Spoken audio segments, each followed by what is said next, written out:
Hey everybody, and welcome to rabb1t's Ramblings, podcast 361. This time I have quite a bit to say about Tetris Effect Connected. Although it is quite a bit to say, it is not a lot in terms of length, but it has quite a few ups and downs for this week, and hopefully you'll enjoy the show.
Tetris Effect Connected recently came out for PC on Steam, and this is the version I checked out. I remember, I think 2 years ago when I first heard about it, it was PlayStation only, and I was very heartbroken about that because it looked really cool. And then I believe right about 1 year ago it was announced for Xbox, which meant of course it would be out for the consoles, as well as PC through the Xbox app. But it was always pretty pricey. Right at the start there, it was $40, and I felt that would be too pricey for me to pick up something I would play pretty casually. And I kind of honestly forgot about it for the majority of the last year. And I forget why I recently looked it up, but I looked it up about a month ago, and I saw, oh, hey, it's finally coming for Steam. And it was 25% off. It may or may not still be at the time you hear this. I think that offer expires either very early September or the end of August. But 25 off put it down at 30, and 30 seemed more reasonable to me, so I decided to pick it up. With the new PC release on Steam, the two consoles and Steam now have connected crossplay, so there should be plenty of people online to be able to play with, regardless of where you are and what time you are playing. There are basically two play modes. One is single-player mode, which they're calling Journey, which is a series of connected stages, usually about 4 stages, and they all have various background special effects, which are connected in theme. And then there is online play, which has a few different kinds of various online matches, both directly and indirectly against other people. Sadly, I discovered after about an hour of playing Journey mode on beginner that once you beat it, that's really all there is to it for the single-player game. There's normal and expert difficulty as well, but there isn't sort of a traditional endless mode like the arcade had. I guess this is better in that you have a few levels you're trying at any given time, and you're trying to beat your previous high score. And so I guess upon reflection, a classic endless mode would actually not be better than that. But I do have to say that not seeing a mode like that did seem a little bit odd to me. The music is really good, and it actually reminds me a lot of Lumens, which I first played on PlayStation. I don't know if it's on other systems now. But the level starts with making musical tones and noises based on the block movement you're doing. And the pre-recorded music, the sort of soundtrack, increases in volume and intensity sort of as the level goes on. Though I do have to say, as much as I like the music, I may wind up turning that down or completely off and hope that the sound effects would remain. But the thing is that the pre-recorded music already feels repetitive after my first campaign playthrough and not even 2 play hours in. Multiplayer has a few options. You can play with others against an AI opponent, with others against a player opponent, and I think about 2 or 3 different 1v1 modes for score/rank. I tried 3 people versus AI, and it was interesting. There's a part where your 3 boards will join together into one big board, and that seemed kind of cool, as you may get a piece that might have a better fitting spot on what would have been somebody else's board. So you're kind of working together at that point. But during that time, it is sort of a my turn, your turn system. It's no longer just play as fast or as slow as you want. One player controls their block and can drop it, while the other 2 can still control their block, and it'll show a ghost of where they're planning on going. But you can only place it after the person to your left has placed their block. So while very subtle, it can kind of mess up your pacing in terms of that you're kind of waiting on the other players to go. It is a super fun and interesting version of a pretty basic and classic old school arcade game. Sadly though, after much debate, I decided to return it. After finishing the single player levels and playing an online match, I really didn't have a huge desire to keep playing either mode, especially since the library I normally spend most of my time at firewall blocks any online play. So if you are in a similar position of having limited online play, or you're looking more for sort of single player offline play, I don't know if it's actually worth it at the price they're currently asking. At the current $40, even at the $30 it was on sale for, I really don't know that I would recommend it. If it was half the price at maybe $20 and maybe $15 on sale, absolutely recommend it. It's good fun. You would probably spend easily that many hours, if not more, even as a casual player.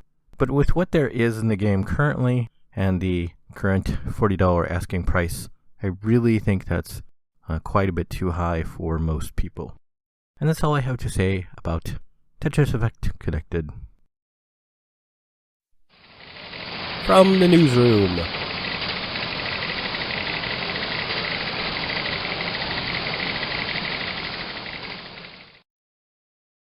There isn't really any news to speak of in terms of things to watch out for in the coming future, but between the last podcast and this podcast, the Elder Scrolls Online Next DLC has now come out for PC. I think for consoles it's not out yet, so that will be coming soon. Also for Legends of Runeterra, there is the final region, so there's a bunch of new cards for that.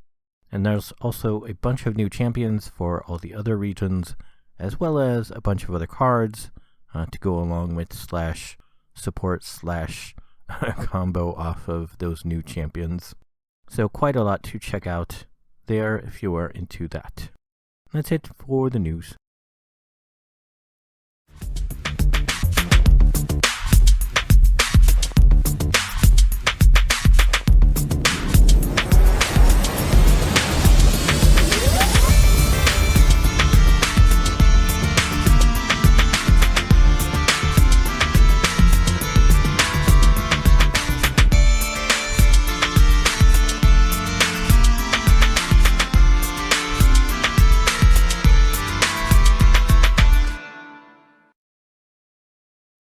There's not really much going on in my life now. It was my birthday, and so that was another sad homeless birthday. Lately my heart, or the area around my heart, has been feeling very bad and not good.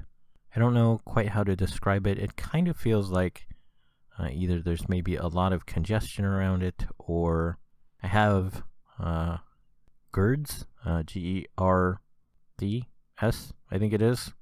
Or it's like the intestinal thing, and I think I mentioned before on the podcast where it became an issue that I had to take really, really tiny bites because my throat was just kind of choked up. And there is just a horrendous amount of acid. I can't lie down on my right side anymore. It kind of feels like that is also maybe affecting things, because right about where my heart is where the throat was closing up quite a bit. So I think there's a combination of that and maybe cold with a lot of congestion. I really hope there's nothing permanent bad going on with my heart. I do have a really bad blood pressure and cholesterol, which I would like to, go back to the doctor for and get medicine for. But the school doctors were previously taking care of that for me for free, so I would just get the medicine, and because I have government medicine coverage, the medicine was free. But the last time I went to see the doctor at school, which was in the before time, it was a different doctor, and he basically refused to do that for me.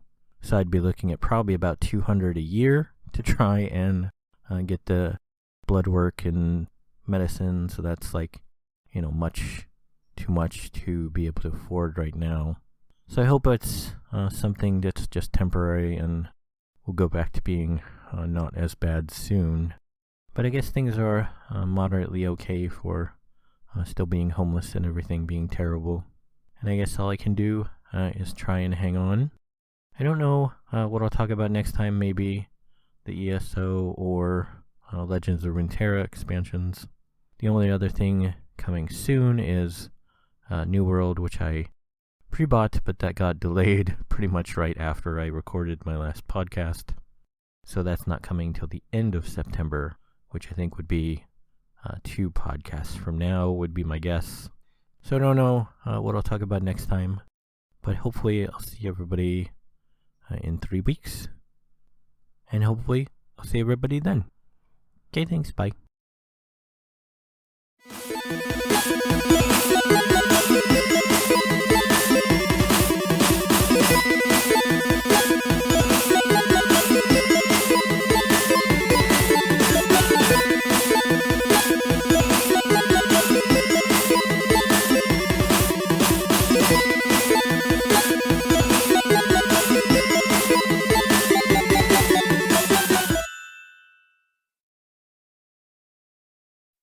You have been listening to Rabbit's Ramblings.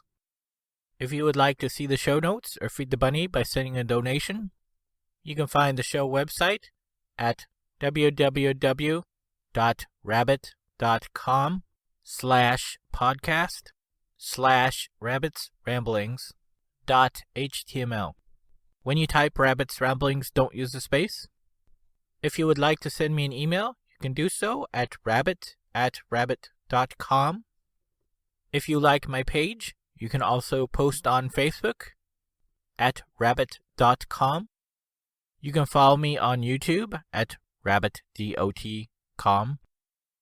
I have a page on Patreon at www.patreon.com/rabbit, RABB1T. You can set up a monthly recurring subscription there at a price point of your choice. Be sure to put the number 1 in place of I anytime you type rabbit. Rabbit's Ramblings is copyright Eric Stryker, using a Creative Commons Attribution Non-Derivatives License, 2021.